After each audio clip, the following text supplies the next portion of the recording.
face lined with sorrow, yet eyes that burned with quiet authority. Her correspondence with Indian officials increased. She became particularly fascinated with the culture and languages of the subcontinent. Two Indian attendants, Abdul Karim and Muhammad Buksh, were brought to her service. Karim, in particular, became a close confidant.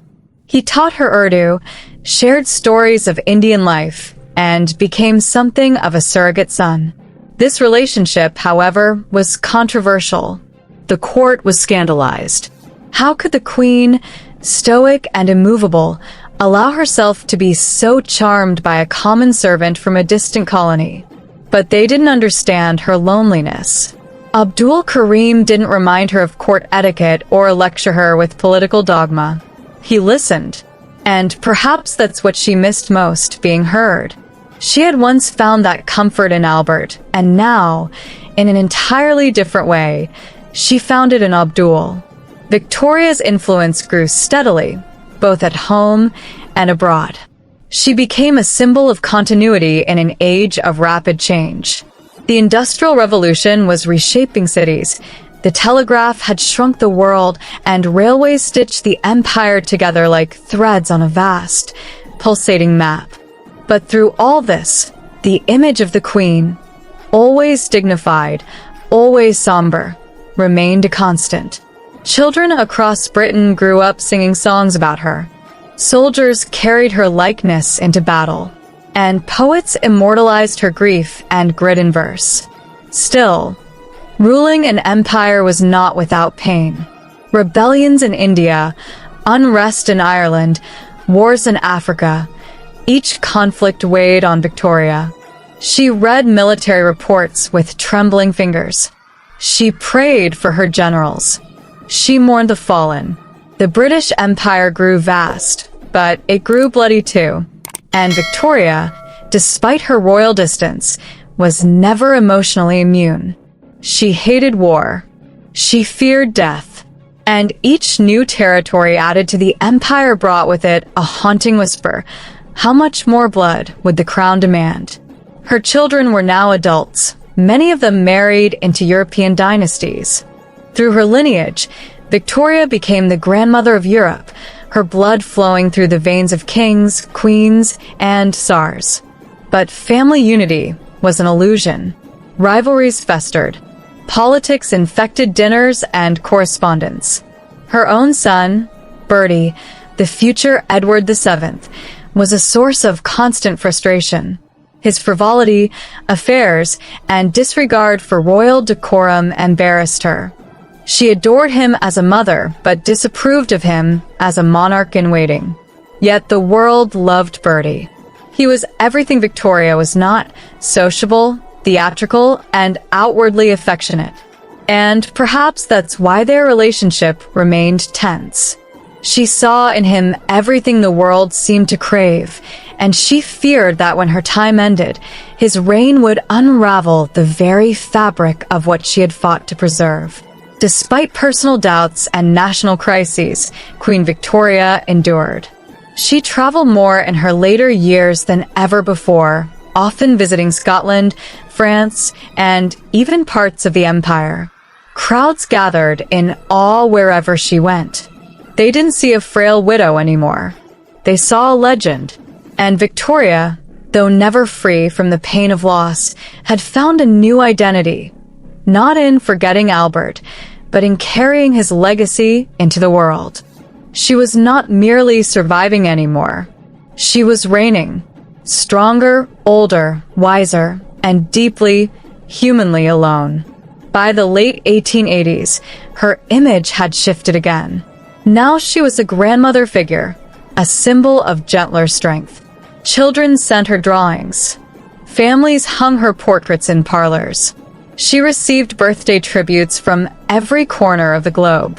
The empire adored her, even as it groaned beneath the weight of its own contradictions. And still, every evening, Victoria returned to her room, where Albert's picture watched over her. She spoke to him, whispered victories, sorrows, and regrets into the darkness. For even as the empire called her empress, in her heart, she was still his wife. The halls of Buckingham Palace echoed with the quiet stirrings of a mother's hope and a monarch's burden. Victoria, now entering the later years of her reign, stood not just as the Queen of England, but as the matriarch of a growing dynasty, one that stretched across Europe like the arms of a vast and tangled tree. She was no longer the uncertain young girl who had once clutched the hand of her advisor. She had weathered death, love, wars, industrial revolutions, and shifting tides of public opinion. And now, as her children grew and married into the great houses of Europe, her legacy was taking root far beyond the Isles of Britain. Victoria's bond with her children was not simple. As a queen, she had ruled with a firm hand. As a mother, she loved with a heart both wounded and wary. Her letters to her children, especially to her eldest daughter, Victoria, the Crown Princess of Prussia, were laced with both deep affection and harsh rebukes.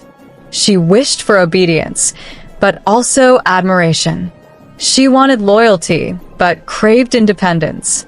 She feared being forgotten, yet pushed her children toward greatness. Her son Bertie, the future Edward VII, was the greatest source of frustration and worry. Unlike his father Albert, Bertie was playful, rebellious, indulgent in pleasures Victoria found distasteful.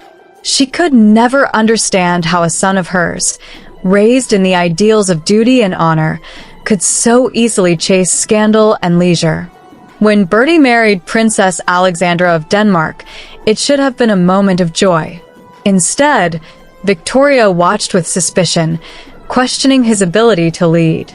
But even in conflict, her children were the threads of her legacy. She became known as the grandmother of Europe because her offspring married into nearly every major royal family: Russia, Germany, Greece, Norway, Romania, and Spain. Her influence was not only political, it was bloodline. She reshaped dynasties with her name and blood, even if her reign was shadowed by tension and illness. Disease haunted the House of Windsor. The royal bloodline carried the genes of hemophilia, a cruel affliction passed down through Victoria to her male descendants. Her son Leopold suffered terribly, and several grandsons across Europe inherited the same fate. Victoria carried the guilt silently. To the public, she was an icon. But in private, she wept for the pain she had unintentionally delivered to future kings and princes. Still, she endured. The empire she ruled over now stretched to the far corners of the earth. India, once the jewel that had tempted many powers, was now hers. In 1877, Disraeli, her trusted prime minister, bestowed upon her a new title, Empress of India. Though she would never set foot on Indian soil, the title meant more to her than ceremony. It was a symbol that she had triumphed over grief, over doubt, over the limitations of being a woman in a man's world. Victoria's reign wasn't only about royalty, it was about humanity. She survived 7 assassination attempts, not with bravado, but with steely grace. She supported hospitals and nurses. She wrote letters to soldiers. She met with inventors. She wept over telegrams. She read books late into the night. She lit candles in her heart for Albert, even decades after he was gone. Her mourning never ended, but neither did her reign. The public gradually returned to her side. The grief that had once separated her from her people transformed into something else: respect. She became a symbol, not of tyranny, but of continuity. Her face aged with the nation. Her eyes, once wide with fear, now carried the wisdom of generations. Her Diamond Jubilee in 1897 brought the world to London. She sat in a golden carriage, draped in black but crowned in splendor. Her empire spanned continents. Her children sat beside kings and emperors. She had outlived her enemies. She had outlasted 9 prime ministers. She had seen Britain go from horse-drawn carriages to electric lights. But in her heart, she was still Victoria, a girl who once opened a diary and wrote, "I shall be good." As she aged into her 80s, her steps slowed. Her writing hand trembled. Her appetite faded. And yet, her presence never diminished. Ministers still came for guidance. Grandchildren still kissed her hand. Soldiers still raised their hats when her name was spoken. In private, she would sit for hours with Albert's portrait. She believed they would be reunited. She longed for it. She had built a kingdom, raised a family, led a world, and all the while carried one man in her heart. Her mourning was no longer a wound. It was a crown. And so, as Victoria entered the twilight of her life, she left behind more than power. She left behind resilience. A nation that had followed her through mourning now saw in her the reflection of its own soul, tested, tempered, and eternal. She had become more than a monarch. She was Britain's grandmother, Europe's matriarch, and Albert's eternal bride. As the 20th century approached, Queen Victoria, now aged and visibly burdened with the weight of a changing empire, found herself retreating more often into the shadows of solitude.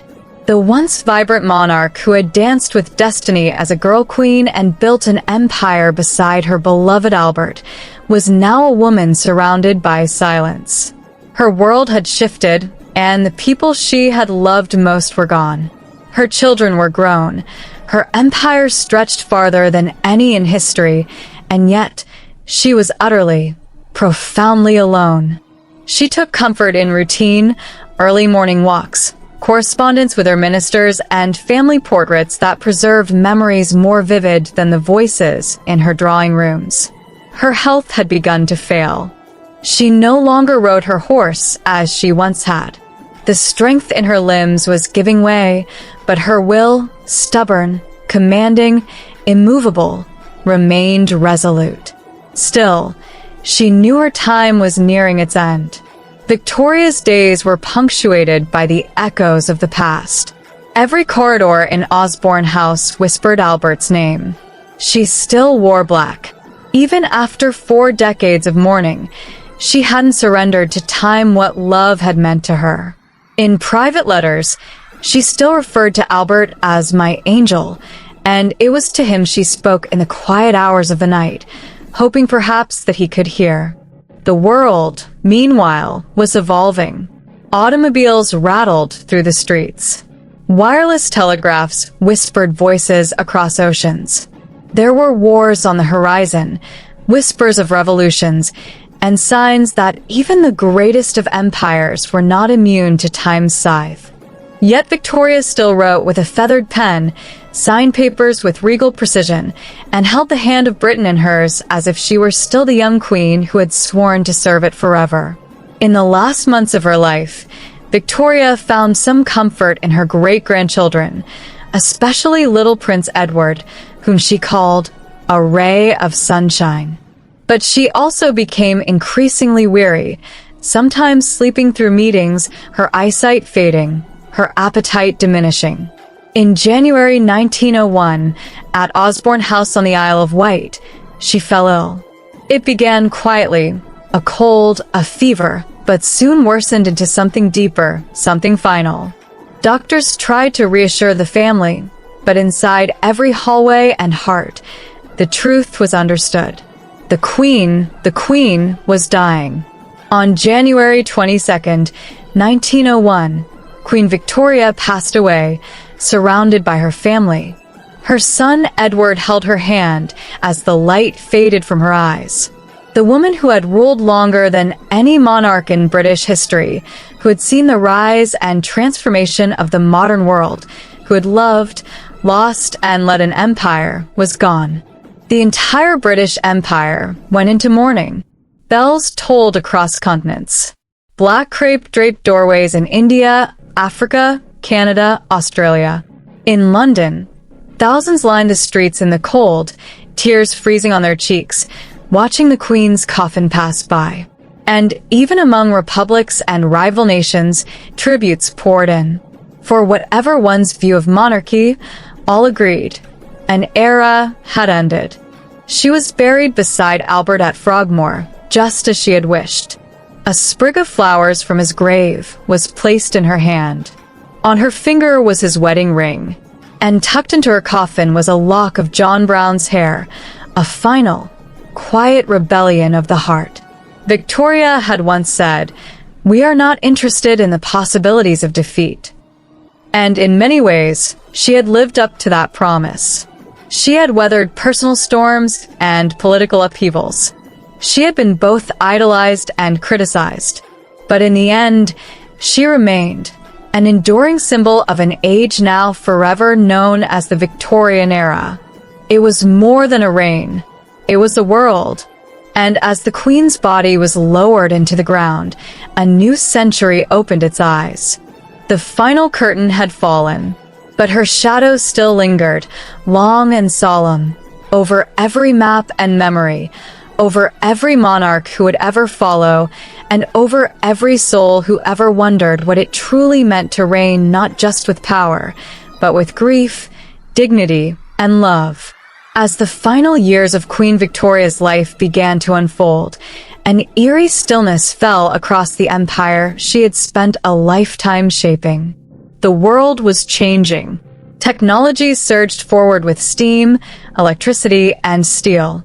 Ideologies challenged monarchies. And the sun, once unwavering above her vast dominions, now threatened to dip below the horizon. But within the high walls of Windsor Castle, the Queen sat, not as a ruler desperate for control, but as a woman reflecting on the life she had lived, the love she had lost, the crown she had worn, and the mark she would leave behind. Victoria had become a symbol larger than life, almost immortal. Her image was stamped on coins, her name etched into cities, lakes, and islands. Her likeness adorned statues in Canada, India, Australia, and Africa. But in private, she was still the girl who once fell hopelessly in love with a German prince, the mother who bore 9 children through pain and perseverance, and the monarch who had ruled through revolutions, wars, inventions, and reformations. She spent her final years surrounded by the remnants of a life once vivid. The halls echoed with memories, Albert's laughter, the cries of her children, the rustle of silk dresses during royal balls, the whispered state secrets discussed behind closed doors. Now, the silence of age crept in. Her eyesight faded. Her step slowed. But her mind, always sharp, wandered tirelessly between memory and meaning. Each of her children carried with them a thread of her story. Bertie, once the reckless Prince of Wales, had matured with time. He waited in the shadows of a crown that had weighed on his mother for more than 60 years. His life was marked by scandal and scrutiny, yet beneath it all, he loved his mother. Their relationship, once strained, had softened in her final days. Victoria, who had doubted his abilities, now looked at him with an almost maternal pride, not because he would be king, but because he had survived the burden of being her son. The other children, Vicky, Alice, Helena, Louise, Arthur, Leopold, and Beatrice, had each become part of Europe's royal puzzle. Through strategic marriages and familial diplomacy, Victoria had become the grandmother of Europe. But this legacy, one rooted in bloodlines, also sowed the seeds of future conflict. Her grandchildren sat on the thrones of Britain, Germany, Russia, Romania, Greece, Norway, nations that would, within 2 decades, be at war with each other. Victoria knew this. She could feel the tremors of what was to come. Nationalism surged. Armies grew. Empires clashed. And the peace she had worked to preserve through alliances and diplomacy began to crumble. The very thing that had once been her triumph, the unification of royal bloodlines, now threatened to become her tragedy. Yet, even as storm clouds gathered, she clung to the smaller moments, the sweetness of her dog's loyalty, the warmth of her Indian attendant Abdul Karim's companionship, the laughter of great-grandchildren chasing each other through the palace gardens. These simple pleasures grounded her, even as the world spiraled into complexity. By 1900, her health declined rapidly. Her appetite waned. Her strength diminished. The court grew solemn. Physicians came and went, whispering dire warnings behind closed doors. And Victoria, ever the realist, knew her time was near. She requested her funeral be planned with military precision, and that she be buried next to Albert, not as a queen, but as a wife. On January 22nd, 1901, as the candlelight flickered against the heavy curtains of Osborne House on the Isle of Wight, Queen Victoria breathed her last. The woman who had ascended the throne as a teenager, who had married for love, ruled an empire, endured assassination attempts, lost her beloved, battled depression, faced revolutions, and crowned a century, was gone. The news echoed like thunder across the world. Bells tolled. Black banners unfurled. The streets of London were flooded with mourners. Across the empire, people wept, not just for their queen, but for the era she embodied. The Victorian age had ended. Her funeral was a grand yet personal affair. Soldiers marched in silence. Royals from across Europe came in mourning garb. Her coffin was draped not in velvet, but in white, as per her request, symbolizing the end of an era, not in sorrow, but in dignity. Victoria was laid to rest beside Albert in the Frogmore Mausoleum, their love eternal in stone and memory. In her hand was a lock of his hair, and at her side, the dressing gown he once wore, items she had treasured since his death. Even in death, she reached for him. But her story did not end there. Statues rose in her honor. Her journals, millions of words, became windows into a queen's soul. Her descendants carried her blood across generations. Her impact echoed in politics, fashion, science, and culture. The bridges she built, the mistakes she made, the wars she witnessed, and the love she cherished, all became part of a story larger than monarchy. A story of humanity. Today, when we whisper the name Queen Victoria, we don't just speak of a crown or a country. We speak of transformation, of strength born through pain, of a girl who loved deeply, ruled wisely, suffered quietly, and changed the world.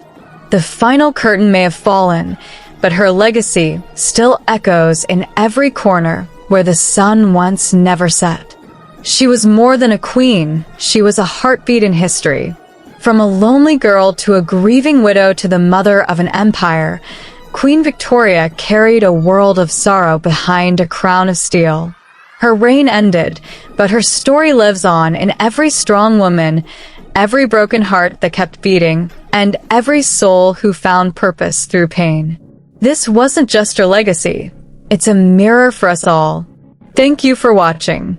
If her journey touched you, don't forget to like, comment, and subscribe for more untold stories that still echo through time.